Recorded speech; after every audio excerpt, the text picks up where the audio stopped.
week, President Bush met with the only known sole surviving veteran of World War I, Corporal Frank Woodruff Buckles, who's 107 years old. He was the last living doughboy from World War I. And it's been my high honor to welcome Mr. Buckles and his daughter Susanna here to the Oval Office. Mr. Buckles' mind is sharp, his memory is crisp, and he's been sharing with me some interesting anecdotes. I asked him where he lived, and he said, that reminds me of what General Pershing asked me. And he told the general that he was raised on a farm in Missouri, and the general said, well, you know, as the crow flies, it's 40 miles from where I was raised. So Mr. Buckles has a vivid recollection of historic times, and one way for me to honor the service of those who wear the uniform in the past and those who wear it today is to herald you, sir, and to thank you very much for your patriotism and your love for America. So we're glad you're here. Thanks for coming.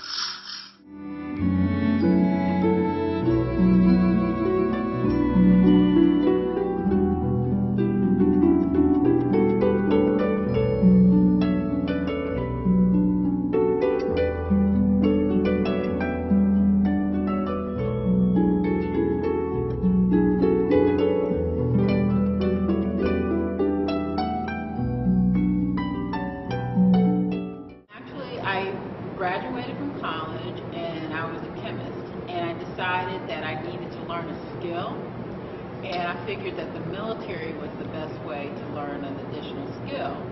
And while doing that, I figured also it would be a good way to give back to my country, you know, and I decided to join the military and do that.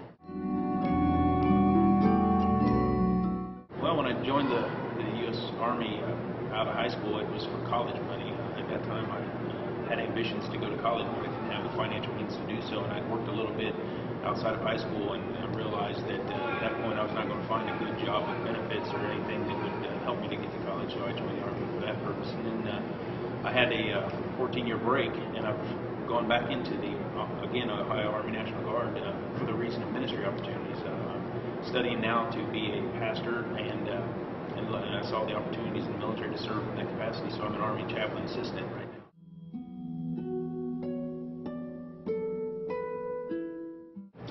Joel, that was a very hard question. I had to really think about it. And I have a two-part answer to that.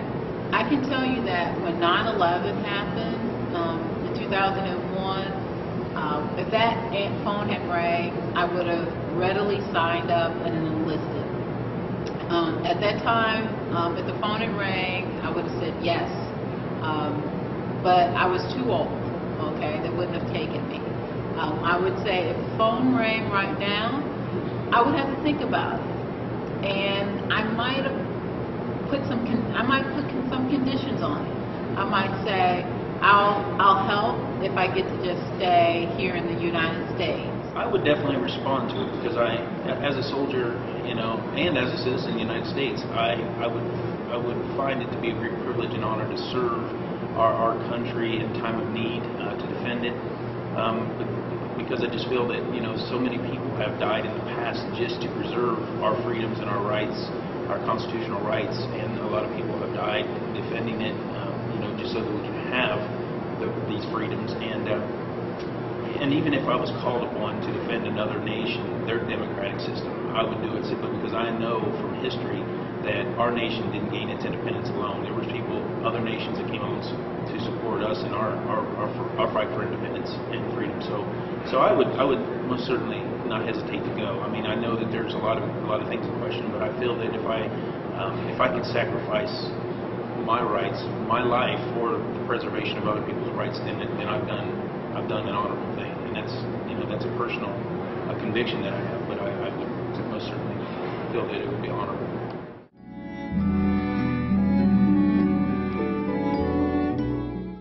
If I could say one thing to America, I would say that our men and women who serve on active duty deserve the best, and that whatever we need to do here in America to sacrifice to give them the best, we need to do it. If they don't have armor for their bodies or armor for their vehicles, we need to make sure they have it, okay?